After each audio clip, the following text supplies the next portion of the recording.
4 ರವಿ 6 ರವಿ ಯಾವ ಕಲರ್ ಚೀಲ ಹಾಕಿದೆಯಾ? 12 ಬಣ್ಣದ ಬಟ್ಟೆ 16 18 20 22 24 26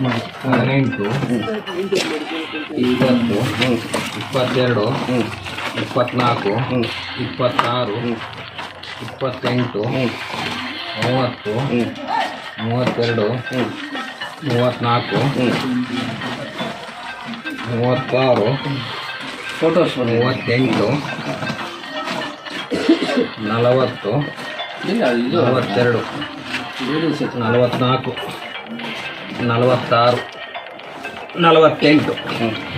48 ನಾವು ಇಲ್ವಾ ನೋಡಿ ನೆಕ್ಸ್ಟ್ ಬ್ರ್ಯಾಂಡ್ ಸರ್ ನೀವು ಅದನ್ನ ಬರ್ಕೊಂಡಿದ್ರಿ ಸರ್ ಆಯ್ತಾ? ಈಗ ಪ್ರೊಸೀಜರ್ ಐತೆ ತಲೆಕೆಡಿಸ್ಕೊಳ್ಳಿ. ಇದು ನಂಜಪುರ ಪ್ರೊಸೀಜರ್ ಐತೆ ನಮ್ದು 4 6 8 10 MC luxury whisky. MC luxuries ಇಕ್ಕಳಿ ಮೈಂಡಲ್ಲಿ ಇಕ್ಕಳಿ ನಿಮ್ಗೆ ತೋರಿಸ್ತಿದ್ದಾನೆ ಎಲ್ಲ ಆಯ್ತಾ? ನೀವು ಬಂದು FIR ತೋರಿಸ್ತೀನಿ, ತಲೆ ಕೆಡಿಸ್ಕೊಂಡು ಎರಡು. ಅವ್ರ ಮೇಲೆ ಕೇಸ್ ಆಗಿದೆ, FIR ತೋರಿಸ್ತೀನಿ. 4 6 8 9 MC ಬ್ರ್ಯಾಂಡಿ.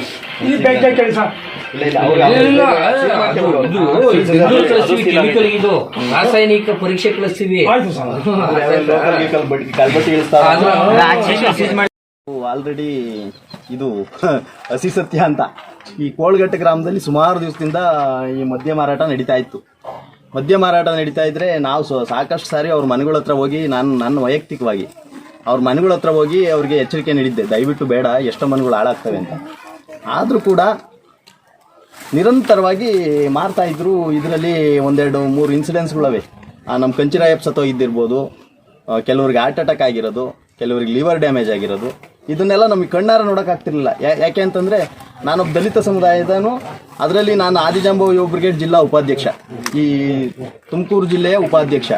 ಇಲ್ಲಿ ಸ್ಥಿತಿ ನೋಡ್ಬಿಟ್ರೆ ನನಗೆ ಒಟ್ಟುರಿ. ಅದು ಇನ್ನೂ 18 ವರ್ಷ 20 ವರ್ಷ 22 ವರ್ಷದ ಯುವಕರಿಗೆ ಲಿವರ್ ಡ್ಯಾಮೇಜ್ ಆಗಿವೆ, ಹಾರ್ಟ್ ಅಟ್ಯಾಕ್ಗಳು ಆಗ್ತವೆ, ಎಷ್ಟೋ ಸಂಸಾರಗಳು ಬಿಟ್ಟೋಗ್ಯವ್ರೆ. ಇಂಥ ಪರಿಸ್ಥಿತಿ ನೋಡಿ ನನಗೆ ಒಟ್ಟುರಿ. ಅದು ಆ ಸಂದರ್ಭದಲ್ಲಿ ಆ ಉಮೇಶ್ ಅವ್ರ ಮನೆ ಹತ್ರಕ್ಕೆ ಹೋಗಿ ಹೇಳಿದೆ, ದಯವಿಟ್ಟು ಮಾಡ್ಬೇಡ ಕಣಪ್ಪ, ಮನೆ ಹಾಳಾಗೋಗುತ್ತೆ ಅಂತ. ಮತ್ತು ಇನ್ನೊಬ್ಬರು ಅದ್ಯಾರ ರಾಜುನವ್ರ ಮನೆ ಹತ್ರಕ್ಕೆ ಹೋದೆ, ಅವ್ರಿಗೂ ಹೇಳಿದೆ. ಆಮೇಲೆ ಇದು ನಡೀತಾನೆ ಇತ್ತು ನಿರಂತರವಾಗಿ. ನಾವು ಅಬಕಾರಿ ಅಧಿಕಾರಿಗಳಿಗೂ ಮಾಹಿತಿ ಮುಟ್ಟಿಸಿದ್ವಿ. ಅವ್ರು ಒಂದ್ಸರಿ ಬಂದರು, ಅವ್ರಿಗೆ ಸಿಕ್ಕಿರಲಿಲ್ಲ.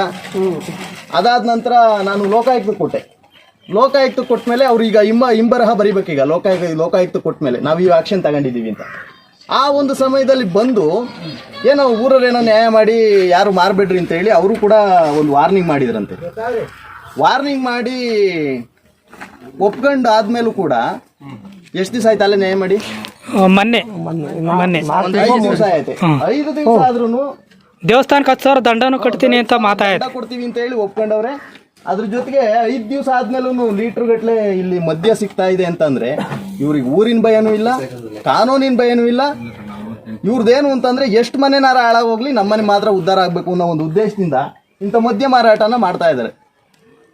ಇಂಥ ಮದ್ಯ ಮಾರಾಟನ ಹಿಡಿದಿರ್ತಕ್ಕಂಥ ನಮ್ಮ ದಿಲೀಪ್ ಕುಮಾರ್ ಅವ್ರಿಗೆ ಮತ್ತೆ ಅಬಕಾರಿ ಸಿಬ್ಬಂದಿ ವರ್ಗದವ್ರಿಗೆ ನನ್ನ ಹೃತ್ಪೂರ್ವಕ ಅಭಿನಂದನೆಗಳನ್ನ ಸಲ್ಲಿಸ್ತೀನಿ ಗ್ರಾಮಸ್ಥರ ಪರವಾಗಿ.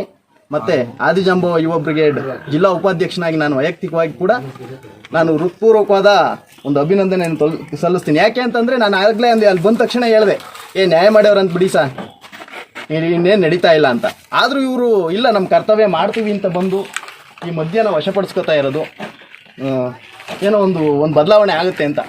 ಇಲ್ಲಿಂದ ನಾನು ಈ ಗ್ರಾಮದಲ್ಲಿ ಮದ್ಯ ಮಾರಾಟ ನಿಲ್ಲುತ್ತೆ ಅಂತ ಅನ್ನೋ ಒಂದು ಆಶಾಭಾವದಿಂದ ಇವ್ರ ಮೇಲೆ ಏನು ಸೂಕ್ತ ಕಾನೂನು ರೀತಿಯ ಕ್ರಮಗಳನ್ನ ಜರುಗಿಸ್ತಾರೆ ಅನ್ನೋ ಒಂದು ಆಶಾಭಾವದಿಂದ ನಾವು ಈ ಒಂದು ಕಾರ್ಯವನ್ನು ಮಾಡಿದ್ದೀವಿ. ದಯಮಾಡಿ ಇಂಥ ಕಾರ್ಯಗಳು ಯಾವುದೇ ಊರಲ್ಲಿ ನಡೀತಾ ಇದ್ರು ಇಲ್ಲಿ ಹಾಳಾಗ್ತಾ ಇರ್ತಕ್ಕಂಥದ್ದು ಲೋವರ್ ಮಿಡ್ಲ್ ಕ್ಲಾಸು, ಮಧ್ಯಮ ವರ್ಗದಿಂದ ಕೆಳಗಿರ್ತಕ್ಕಂಥವರೇ ಕುಡಿತಾ ಇರ್ತಕ್ಕಂಥದ್ದು, ಕುಡಿದು ಹಾಳಾಗ್ತಾ ಇರ್ತಕ್ಕಂಥದ್ದು. ಇದನ್ನು ತಡೆಯೋ ಒಂದು ಪ್ರಯತ್ನ ಆಗಲಿ. ಯಾರಿಗಾದರೂ ಮಾಹಿತಿ ಸಿಕ್ಕಿದ್ರೆ ದಯಮಾಡಿ ಇಲಾಖೆಗೆ ತಿಳಿಸಿ ಸಂಪೂರ್ಣವಾಗಿ ಮದ್ಯ ಮಾರಾಟ ನಿಲ್ಲಬೇಕು, ಬಡವ್ರ ಮನೆಗಳು ಹಾಳಾಗೋದು ನಿಲ್ಲಬೇಕು ಅಂತ ಹೇಳಿ ನಾನು ಈ ಮುಖಾಂತರ ಕೇಳ್ಕೊತಾ ಇದ್ದೀನಿ.